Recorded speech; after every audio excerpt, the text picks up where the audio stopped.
Assalamualaikum warahmatullahi wabarakatuh. Kami dari kelompok 2 akan mempresentasikan materi kami yaitu VPN atau Virtual Private Network. Materi pertama akan dibawakan oleh saya yaitu konsep VPN.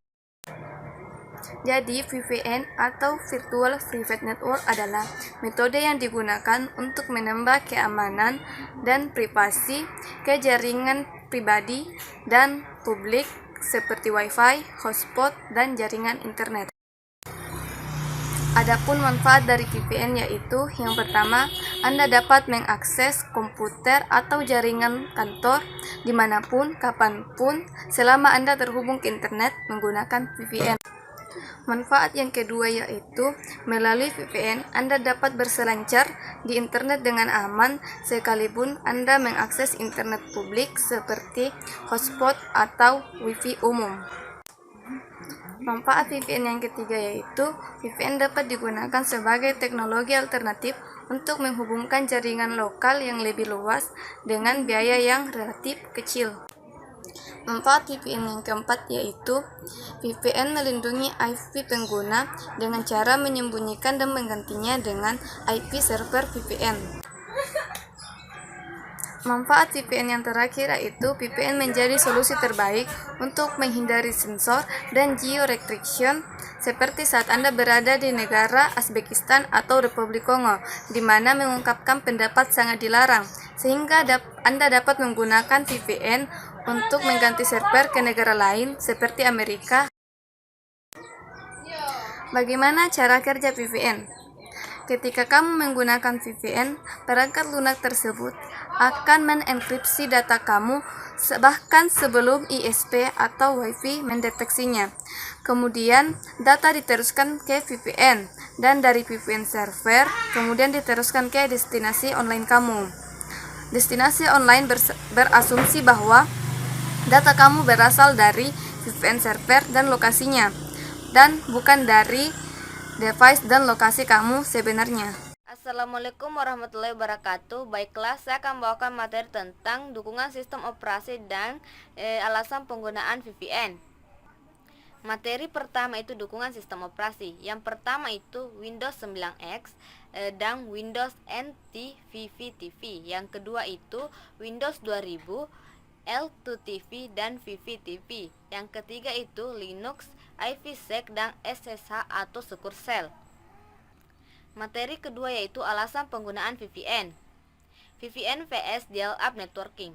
Contohnya itu, seorang pegawai yang bertugas antar kota bisa saja pakai dial-up service, tetapi kalau dial-up antar kota mahal sekali. Oleh karena itu menggunakan ISP lokal plus VPN untuk mengakses LAN perusahaan. Selain itu, VPN juga akan mereduksi jumlah telepon line dan modem bank yang perlu disediakan perusahaan. Perusahaan cukup menyediakan satu koneksi saja ke internet. Hal ini akan mereduksi kos dari perusahaan. Adapun keuntungan VPN terhadap dial-up akses. Yang pertama itu menghemat biaya interlokal. Yang kedua itu membutuhkan lebih sedikit saluran telepon di perusahaan. Yang ketiga itu membutuhkan hardware yang lebih sedikit seperti modem. Selain keuntungan, VPN juga memiliki kerugian. Yang pertama itu kedua endpoint dari VPN koneksinya harus reliable. Ya, contohnya itu kalau ISP dari sisi klien, Sun Telekomuter employer tidak bisa diakses atau didial, maka tentu VPN tidak bisa juga. Lain halnya kalau bisa dial-up service ke kantor. Yang kedua itu performance VPN bisa lebih lambat daripada dial-up service yang biasa tanpa VPN. Hal ini disebabkan karena ada proses tunneling dan enkripsi atau deskripsi. Sekian materi dari saya. Assalamualaikum warahmatullahi wabarakatuh. Saya Ibnu Fikri Saputra.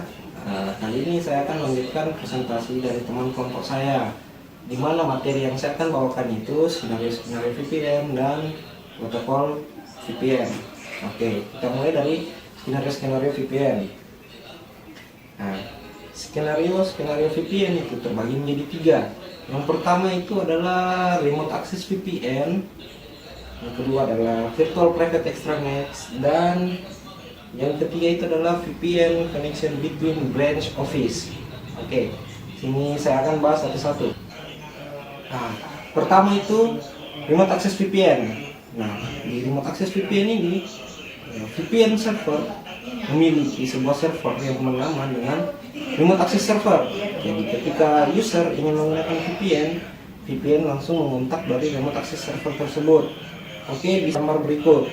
Nah, di mana user akan mengkonek ke modem ISP untuk meminta akses VPN. Tetapi sebelum itu klien-klien tersebut harus terhubung dulu ke internet dan kemudian bisa terkoneksi langsung dengan remote access server milik VPN. Nah, setelah itu user akan diautentikasi di server tersebut.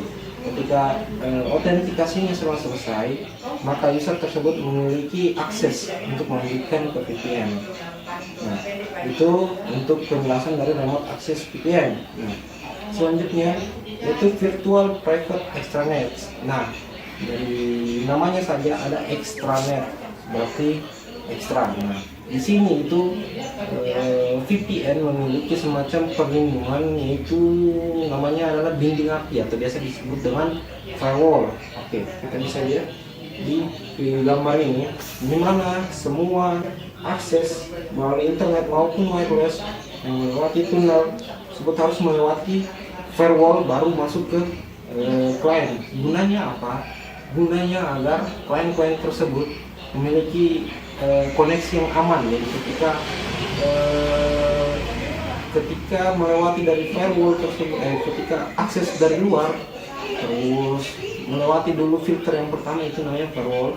Setelah dipastikan aman, baru bisa tembus masuk ke klien. Nah, itu. Ya, oke. Yang ketiga itu adalah VPN connection between branch office. Nah, skenario ini biasa disebut juga dengan gateway to gateway atau router to router. Kenapa disebut demikian? Karena skenario ini memiliki topologi di mana menggunakan router to router agar bisa menghubungkan antara branch office A dan branch office B. Ya, bisa kita lihat pada gambar berikut, di mana kedua router tersebut dihubungkan oleh internet dan kedua branch office tersebut harus melewati dulu router melewati router lalu ke internet agar dapat saling berkomunikasi. Nah, makanya kenapa disebut skenario ini router to router atau gateway to gateway. Oke. Selanjutnya yaitu protokol VPN. Nah, di protokol VPN ini juga terbagi menjadi dua. Di mana protokol VPN itu ada yang namanya pertama itu tunneling protokol. Terus yang kedua adalah VPN security. Oke. Nah, saya akan membahasnya satu-satu. Yang pertama itu tunneling protokol. Tunneling protokol itu atau bahasa lainnya disebut protokol gua.